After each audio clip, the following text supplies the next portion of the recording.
welcome everyone that's joined us today. Thank you for coming on to hear a little bit more about Minnesota science standards. I'm glad that you have an interest in hopefully some questions or comments to share today.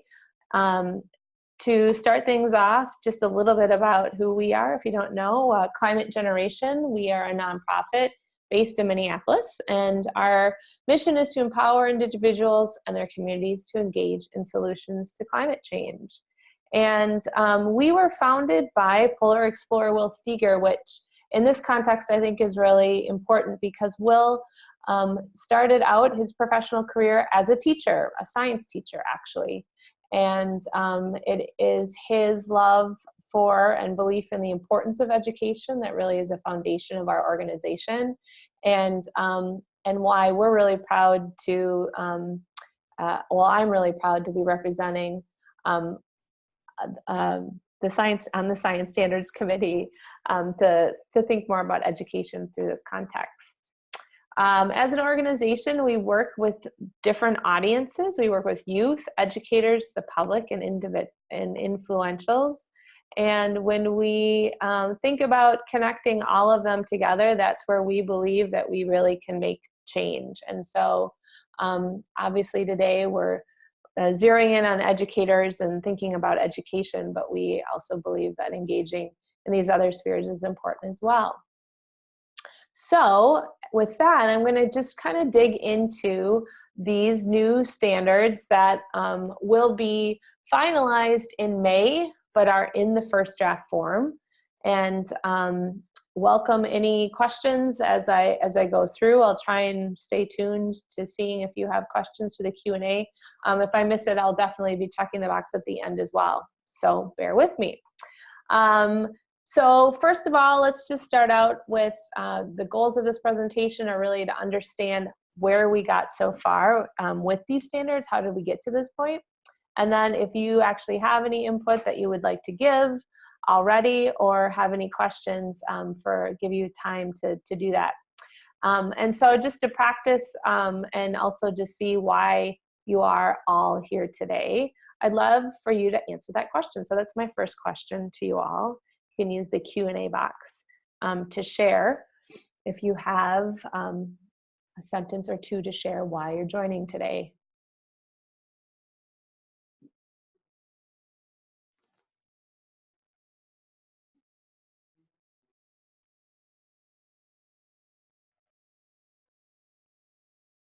I'm waiting for somebody to, oh, community member, parent, trying to better understand the curriculum process. Awesome. Thanks for joining us, Winnie. Hopefully I'll answer some of your questions to understand more about these new standards as for someone who works with teachers and to understand what the new draft involves. Great. Well, thanks to you all for your interest.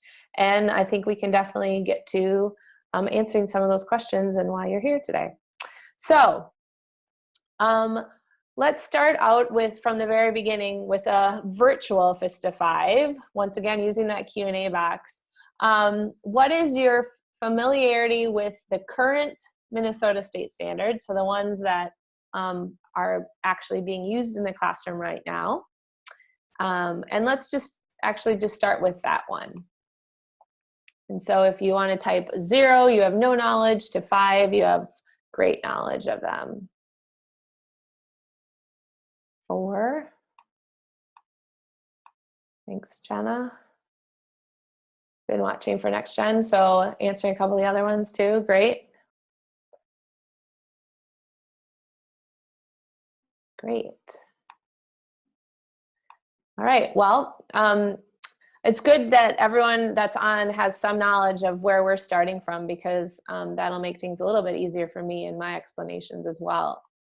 To give us a little context about how Minnesota works as far as standards and the role that the state government plays as far as standards and the role that districts play as far as standards. So Minnesota is a local control state, and what that means is that at the state level, we can establish standards and benchmarks. We establish graduation requirements and these licensure requirements and create the tests.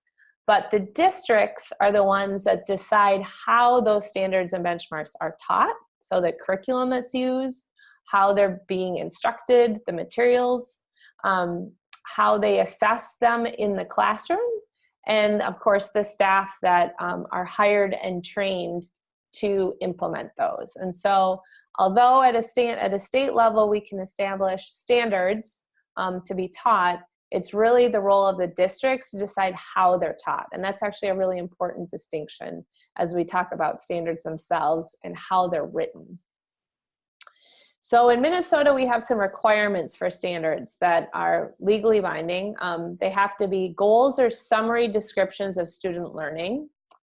And they have grade level expectations. So from K through 8, they're kindergarten, they will learn this. In first grade, they'll learn this, second grade, et cetera, versus in high school, they're banded 9 through 12 during that time period. They must support the graduation requirements, which includes the number of years or credits of science that are required for graduation.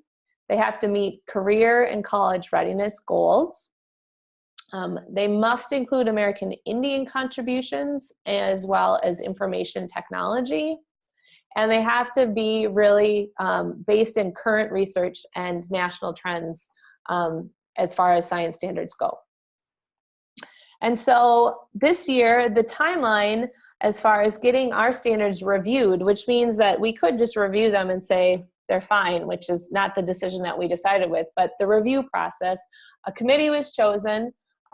There's 36 of us, I believe, representing education, post-secondary, and the community. And we have been meeting to review the standards that exist, look at the research that exists, and make decisions about what the new standards will entail. And so this first draft just came out now last week. We're soliciting feedback from the community throughout the month. We will take that back and use that to write a second draft, which will go through more feedback and expert reviews. And then there will be a final draft that comes out in May, which needs to go through approval through the commissioner and needs to be available for schools to start planning. In the summer, our standards are approved through a rulemaking process, meaning they go before an administrative law judge, and they will begin developing the MCA from that. And then as far as phasing in those standards, full implementation isn't assumed to occur right away next year. It's over a period of time. And so that's the timeline on how this all works. There's a number of feedback opportunities right now that are occurring. I encourage you to go to the state website, which I'll share later if you want to find some other ones. But there'll be, again, for the second draft, opportunities as well. So as we went into the process of reviewing the standards, we did a little bit of research on what people thought of the current standards. And this is just a little overview of who actually responded to that survey. 282 teachers did from around the state. And what I want you to notice here when we look at these questions, including do the standards provide sufficient guidance? Do they have smooth transition of the concepts that we learn? Content integration, career preparation. This scale that is down below here is 0 to 2, and they were asked to rank on a 0 to 4. And so there was not a lot of high scores as far as how the current standards were working for teachers and accomplishing their goals. There was varying views on the quantity of the standards, whether there was too many or too few. This definitely changes across grade bands, as same with rigor of the standards. And so that feedback that I just shared was really important in terms of us looking at what we decided for this first draft, and will continue to look and influence us as we look ahead. Some of the things that we use as we look at science standards as well is that They're going to be informed by the framework for K-12 science standards, which is the most current research collation of research on science, what we know constitutes best science education. It includes the concept and skills from the nature of science, which is how we do science, and engineering, as well as the different domains of science: physical, life, earth and space, and engineering. We also assume that our science standards will include and integrate environmental literacy and computer science concepts, and are also taking into account issues related to diversity and equity. So these are really important guiding assumptions in the development of standards. To inform the development of the standards that first came out in 2009 was a big, huge body of research that told us this is what constitutes good science education. Of course, that was in 2009, and since that time, there has been a lot of research really looking at this question. And from that came this framework for K-12 science education. That body of knowledge is what you may have heard the next gen science standards are based upon, that framework for K-12 science education. And these new standards were developed by an outside group, including states. For states by states is their tagline. Minnesota actually was one of the lead states in development of these standards. And 20 states around the country have actually adopted those standards in their entirety, and 19 have adapted them. So they've taken them and looked at them and made them more state-centric or adapted parts of them. So we are looking at all these things, taking into account what I've already shared as far as assumptions and the development of our next standards here in Minnesota. We should note that Minnesota is not committed to adopting the next gen science standards. We are looking at the framework for K-12 science education, that basis, of course, because that is the most current research on what constitutes best science education. And so what is this framework for K-12 science education? It's something that I think as an educator and someone who trains teachers and works with students can be really exciting, because it's asking students not to just learn about science, but to figure things out, to actually be scientists, to explain phenomena.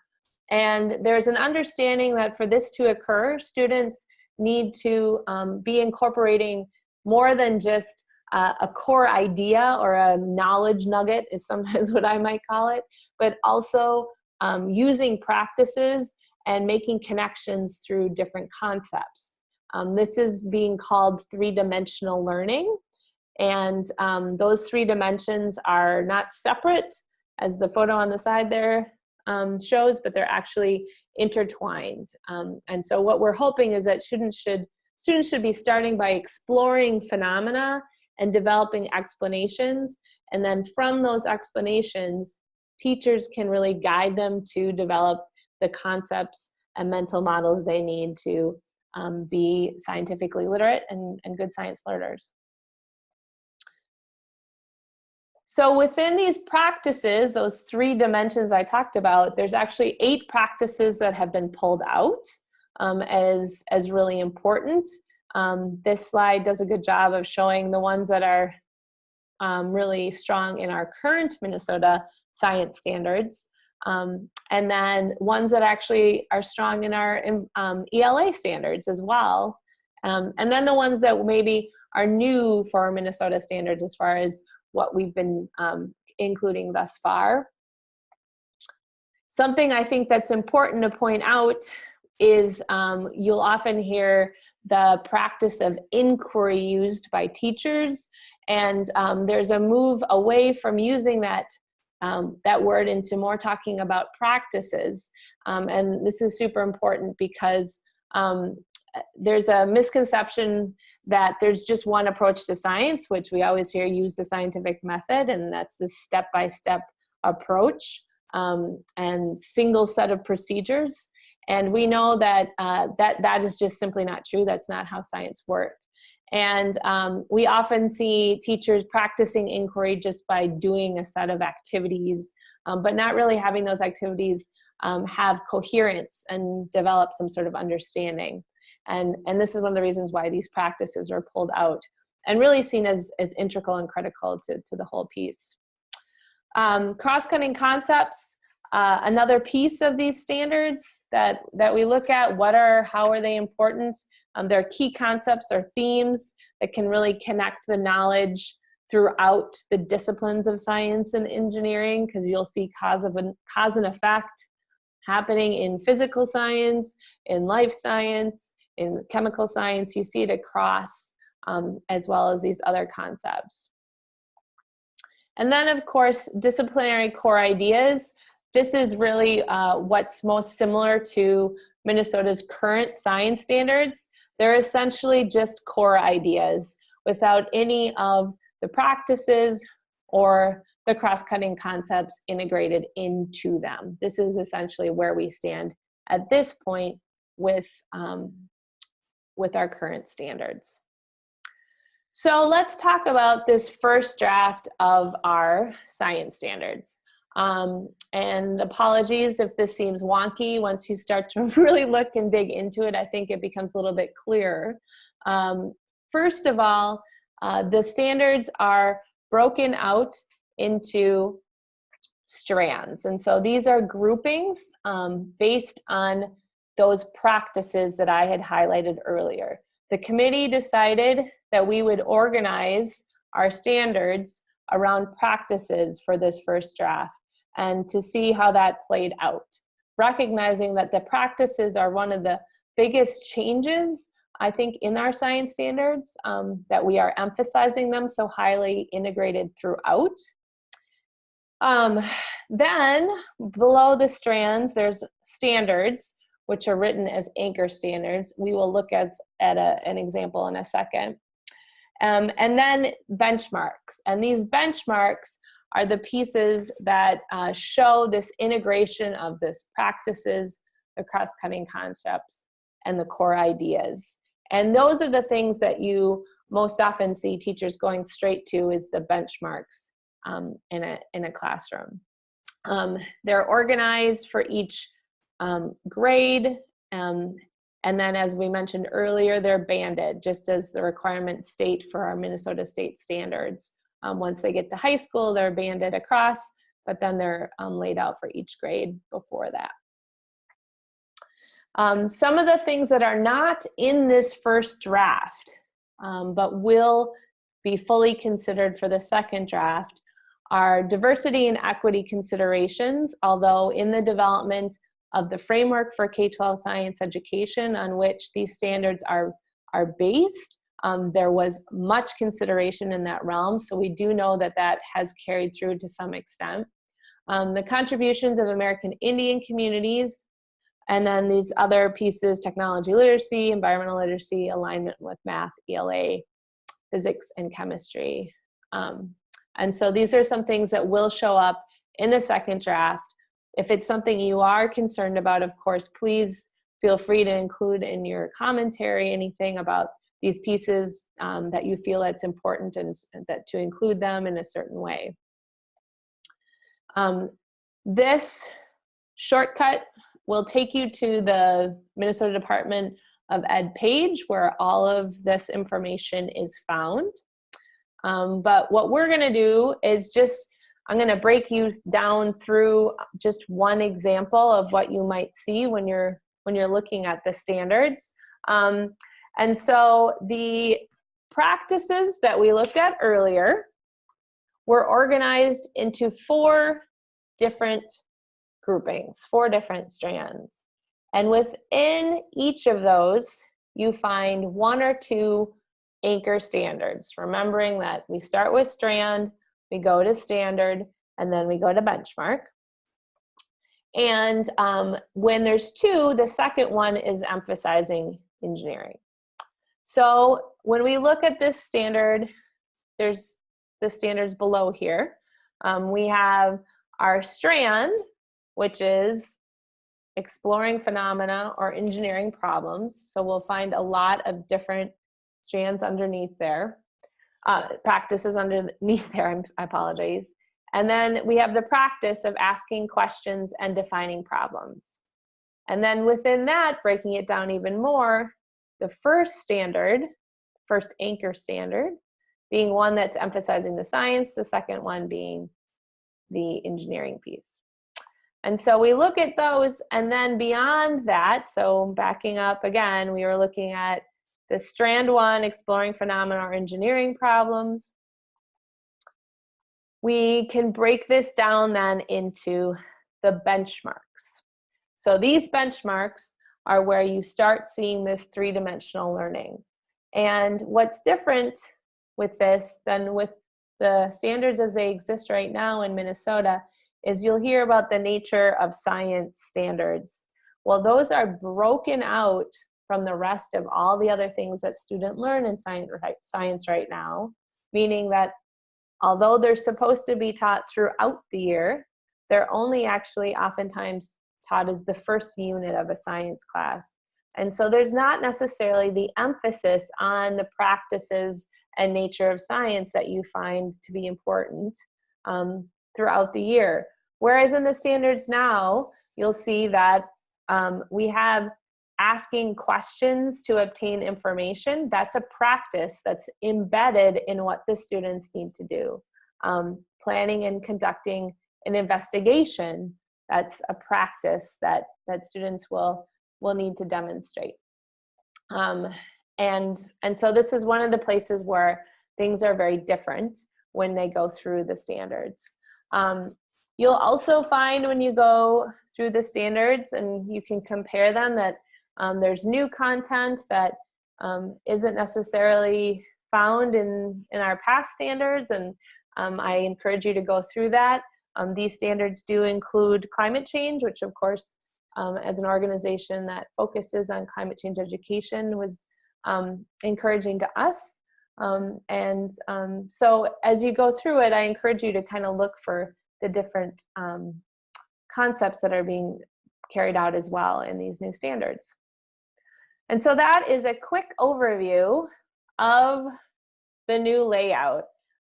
If you have not looked at them yet, I'd encourage you to look at the draft.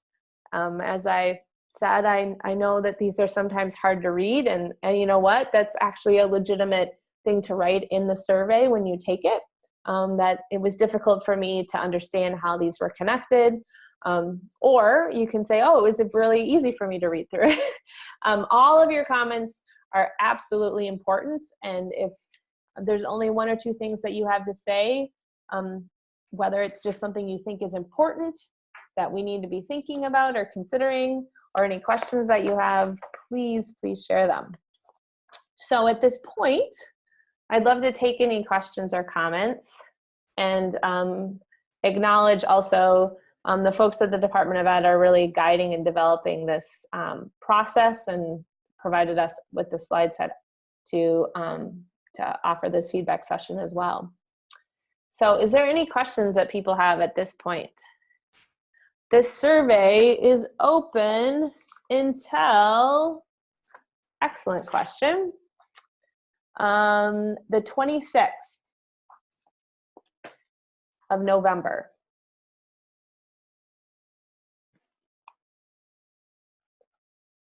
I'll write it in my box here too.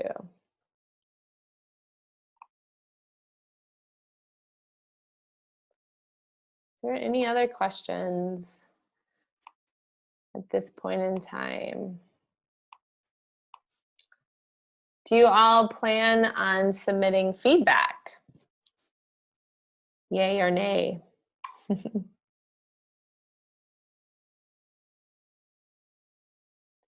Got a 1. 2. Maybe. Well, I appreciate your interest in learning a little bit more about the process. And if you had other folks that you knew wanted to learn more about it and couldn't make it today, this video is going to be available also online through our website. So we will for sure be sharing it outward. So thanks for joining us today, and have a great afternoon. And please take the time to share your feedback or I see something. I am searching to find a lead for our district with hopes we are part of the process. I can find you the list right here. What district are you in, Winnie?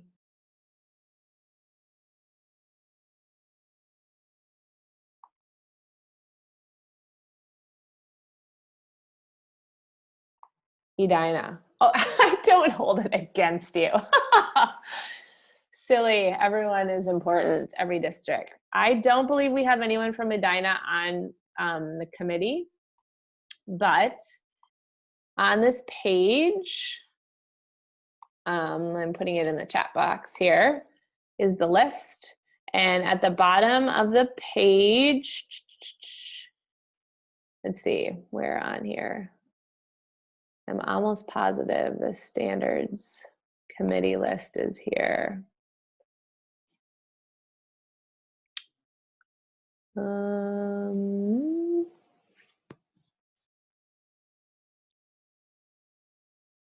Review schedule. Yeah, in my slides, I think probably that one page has, there it is. Let's see. Yep, this is the page right here. Sorry. I'm sending it to you. And the committee is down at the bottom. There's a copy link address. I'm not sure if that'll work, but the committee is there at the bottom. I'll share the page one more time too, just so other folks can see it. So here is the main page. And if you scroll down to the Science Education Standards Committee, I'm finding, yep, you will find the list of who's on the committee.